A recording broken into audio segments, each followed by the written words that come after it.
Good evening. I hope you're having a wonderful afternoon. I hope you were able to join our services this morning, either online or in person. I would just continue to remind you that if you missed those services, that they are on our Facebook page, and you can go back and view those after the fact. And I would also encourage you to continue to share those messages with your friends, family, and your loved ones. Now, you may be looking behind me and thinking, what's going on with this? Well, I'm coming to you live, if you will, or at the time I'm live from the studios here at the Southeast Institute of Biblical Studies. I'm over here this week for the annual lectureship that's going on, so that's why Richie Anderson was filling in for me this morning.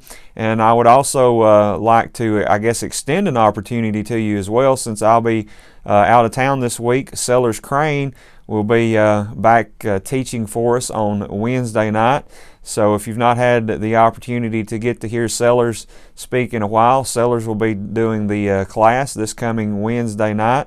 So you can be looking forward to that and making plans to be there in person or to watch that over our live stream. Just also keep in mind, we have started back our classes on Sunday mornings.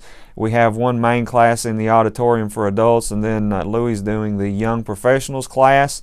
And then of course our normal classes are operating on Wednesday evenings. So all those opportunities, I just hope that you would take advantage of those. And I just wanted to give you a little short devotional thought to think about as we go into this week.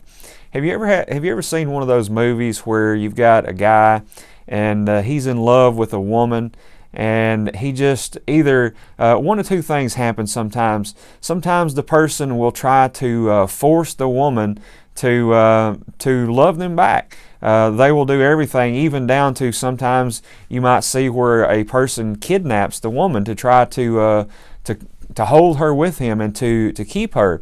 Or maybe in some other cases they try to spend extravagant amounts of money and take them flying around in their airplanes and their limousines and things like that.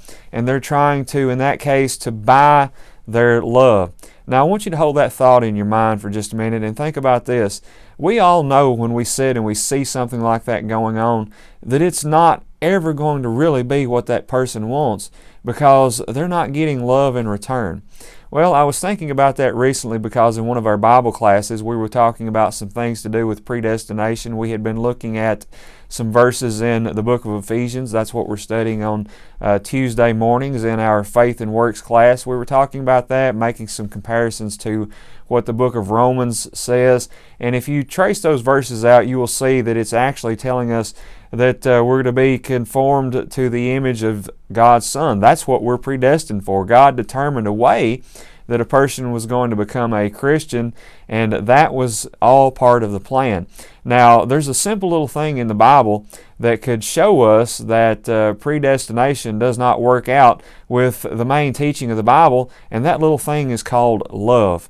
Because just like that man in the movies that might be trying to force the woman to love him or to buy the woman's love, that's the same problem with predestination. You see, you might sit and think, okay, why is it that God didn't just make us to where we couldn't sin, or we could not be disobedient to Him, and we were just mindless and we were forced to follow along the same path? The answer to that is in many, many verses in the Bible. The main thing that God wants from us is love. He has shown love to us. John chapter 3 and verse 16 tells us that God so loved the world. That's us. He so loved us that He gave His only begotten Son, that whosoever believes in Him should not perish but have everlasting life. In return, when Jesus was questioned about what's the greatest commandment, what's the ultimate thing that God wants from us, it's not about checking off things on a list. He wants us to love Him with all of our heart, soul, and mind.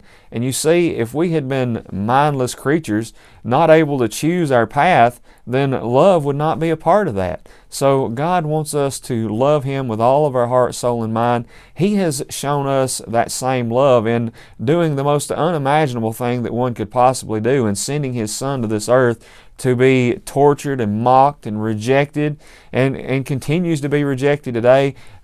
On His way to the cross, terrible things going on even at the foot of the cross, people mocking Him after He's being crucified.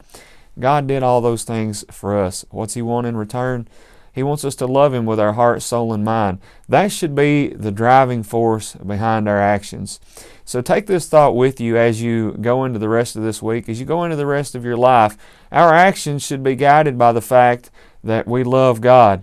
If you love Him, show Him that you do by the way that you act. And all those people that you come into contact with, they'll see it as well, and I think it'll be a thing that they want to be a part of.